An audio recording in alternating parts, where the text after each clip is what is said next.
Social media और रिश्ते। ये कहानी है राजन नाम के एक आदमी की जो रिटायर हो गए थे और कुछ सालों पहले उनकी पत्नी का बीमारी के चलते निधन हो गया था। घर में वो और उनका बेटा मोहित रहता था। मोहित एक अच्छी कंपनी में जॉब करता था। राजन जी अपने आप को बहुत अकेला महसूस करते थे। उनके ये अकेलेपन की फीलिंग यूं ही नहीं थी। वो दिन भर घर अकेले रहते थे और जब शाम को बेटा काम से वापस लौटता तब लैपटॉप और मोबाइल में लगा रहता।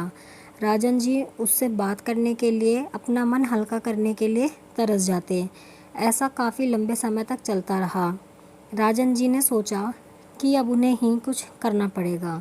उनके पास एक सिंपल कीपैड वाला फ़ोन था, इसलिए उन्होंने अब एक नया एंड्रॉयड फ़ोन ले लिया। इस फ़ोन में उन्होंने अब सोशल मीडिया का यूज़ कैसे करना है वह सीखना शुरू कर दिया।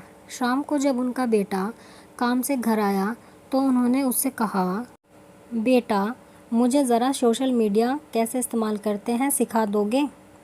मोहित उस रोज़ थोड़ा चिढ़ा हुआ नज़र आ रहा था। उसने अपने बाप को कहा कि मैं यहाँ इतना थक हार कर काम से लौटा हूँ और आपको कुछ नया सीखना है, मेरे बारे में नहीं सोचते कि थोड़ा आराम करने दो। राजन जी अपने बेटे की बातें सुनते रहे, कुछ ना बोल पाए।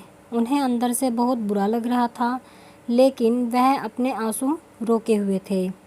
अगले दिन सुबह राजन जी ने अपने बेटे के लिए उसके मनपसंद का नाश्ता बनाया। नाश्ता करते हुए बेटे का मूड अच्छा लग रहा था, इसलिए राजन जी ने फिर से उससे कहा कि बेटा मैंने सोशल मीडिया पर अकाउंट तो पड़ोसी के लड़के से बनवा लिया है, अब तू मुझे बता दे कि इस पर पोस्ट कैसे करते हैं। अपने बाप की बातें सुनकर इस बार मोहित ज़ोर ज़ोर से हंसने लगा और कहने लगा, क्या पापा आप भी इस उम्र में कहाँ सोशल मीडिया के चक्कर में पड़ रहे हो, आप धार्मिक किताबें पढ़ो, भगवान का नाम लो।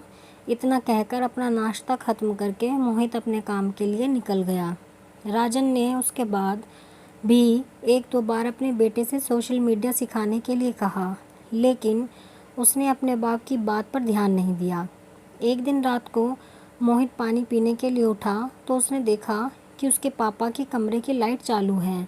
उसे थोड़ी चिंता हुई, इसलिए उसने खिड़की से झांक कर देखा तो उसके पापा मोबाइल पर सोशल मीडिया पर कुछ पोस्ट कर रहे थे। वह वहाँ से अपने रूम में चला गया और सो गया। मोहित सवेरे नींद से जगा और जब उसने अपना सोशल मीडिया चेक किया तो वहाँ पर उसके पापा की फ्रेंड रिक्वेस्ट आई थी।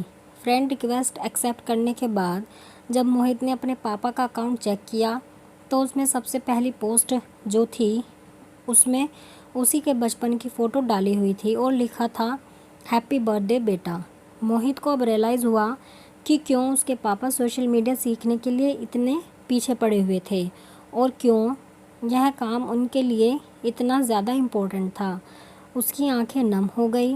वो सीधा अपने पापा के कमरे में गया और उनके गले लगकर उनसे माफ़ी मांगने लगा।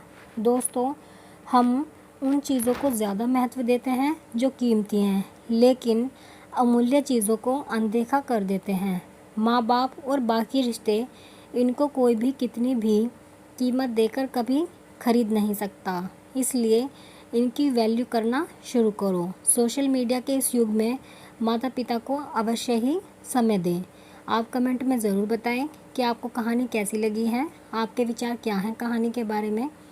अगर आपको कहानी पसंद आई है तो वीडियो को लाइक करें, शेयर करें, कमेंट करें और चैनल को सब्सक्राइब करें ऐसी ही कहानियों के लिए।